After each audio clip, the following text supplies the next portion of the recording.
We will go straight into audience questions now. We have a number of audience questions that have come in. First of all, questions going to Vincent Mattelaer, and I hope that you are also still with us and we can get you up. Yes, there you are.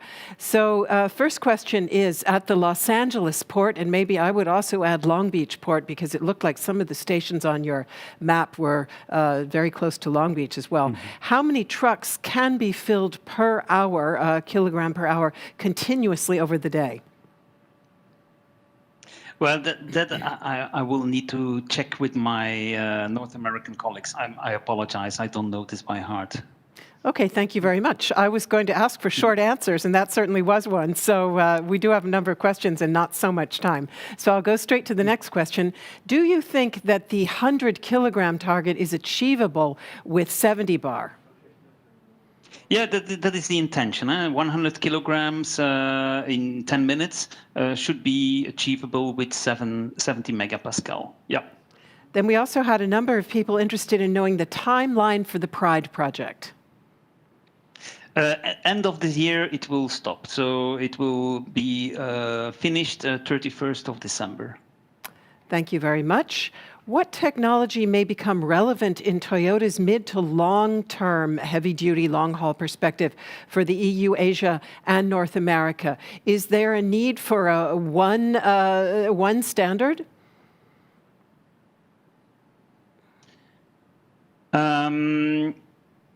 That's a good question.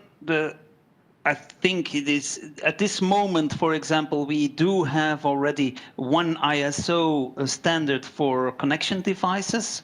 So it will remain within that ISO standard, 17268. But obviously there will be different pressure classes, which is already the case, by the way. So you already have 200, 350, 700 bar pressure classes. But it will be one standard. Thank you. Do you also need adaptations to the dispenser HRS piping to be able to reach these flows? Not only the nozzle is limiting the speed. That is correct. But I think this question refers to the mid-flow approach. So indeed, there might be some minor items that need to be changed where it is restricting, I think, for example, at the breakaway coupling. But the total cost will be not very high for a station to adapt to mid-flow. Obviously, if you go into a high-flow system, yes, there will be quite some changes, probably. Thank you very much. And here is a question for Hyungki Kim. What is Hyundai's TCO long-term perspective on liquid hydrogen? I think that for the long-term perspective, we consider the liquid hydrogen storage system because the liquid hydrogen storage system is advantageous in terms of the volumetric density. The liquid hydrogen storage system has the volumetric hydrogen density. So I think that it is suitable for the commercial hydrogen fuel cell vehicle. However, at this time, we didn't conduct the TCO analysis of the liquid hydrogen system. So at this moment, I cannot answer the TCO analysis result regarding the liquid hydrogen system. Okay, thank you very much, Hyungki Kim. Another one now for Vincent Mattelaer. What is the reason for the 50 bar refueling pressure rate as the vehicle, as I understood it, and says the questioner, pressure rate is applied only with 35 or 70 bar? This was just when Pride started, this was a request from Hydrogen Europe to include the 50 megapascal. So therefore, 50 megapascal is included into the Pride project. Thank you very much.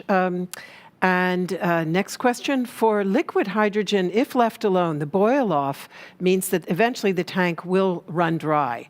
For gaseous hydrogen, do you have a view on expected leak rates since it is at high pressure? Will the tanks empty at a similar rate? Oh, I certainly hope not, because our Mirai is allowed to park inside your garage or everywhere, so there is no leakage and no leakage at all when you have a 70 megapascal system. So they will be retained into the tanks, even if the truck is parked somewhere for a month. It doesn't matter. Thank you. And another one for you, Hyungki Kim, to Hyundai. Does the 700 bar onboard storage meet Europeans' truck tractor requirements? Is there a need for cryogenic storage to meet above the 800 kilometer range? I think that it is possible if we adapt the cryo liquid hydrogen system. Because the cryo liquid hydrogen system and the liquid hydrogen system has also the higher the volumetric density. So if we develop the cryo compressed hydrogen system, we can achieve the long driving range, such as 800 kilometer. Thank you. Thank you. And back to Vincent Mattelaer. Repeated gas hydrogen refueling to 70 bar at regular intervals. How does this impact tank life in regard to fatigue? Does it easily last the life of the vehicle, or would they need to be replaced during vehicle life? So it depends a bit on the area in the world. For Europe, for example, it is not a problem. You can refuel with this tank 5,000 times, and the lifetime can be 20 years. So in other regions, it's due to regulations, it's only 15 years time. And 5,000 refuelings should be enough for this lifetime.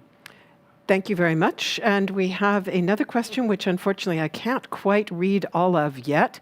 Who is taking care of the bi-directional communication in PRIDE? And is it possible to get a preliminary result yet for the PRIDE project? So all the results are already available on the website of PRIDE. So pride.eu, you will be able to download as soon as a report is finished. But the bidirectional communication is not part of the PRIDE project. Thank you very much. It is just when they are developing some performance-based protocols, they are taking this into consideration that it does exist, but it was not a development of the PRIDE project to include the bidirectional communication. Thank you very much. Quick answer, if you would, to this one, because I have one more for Hyungki Kim as well. Are there considerations to adapt ISO 15118 protocol from the BEV application for hydrogen? That one goes to you, Vincent. Yeah, that's a good question. I have not thought about that, but I will ask the colleagues to see what can be done on that point of view. Thank you for that information. Thank you. And last question for Hyungki Kim. Has a similar analysis been made considering the 10T corridors or other real road networks? I would expect the impact to be H35 to become more attractive, as one would not consider a distribution over an area, but rather along one line.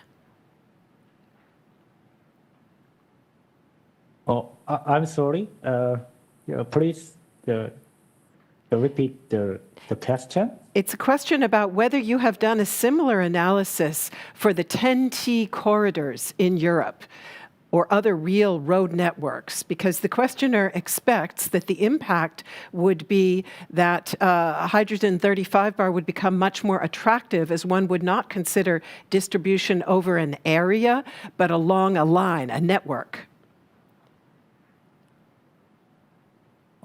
We didn't conduct the TCO analysis in the the European the geometric the situation, but we assume that the vehicle distribution is in the same area. So I cannot answer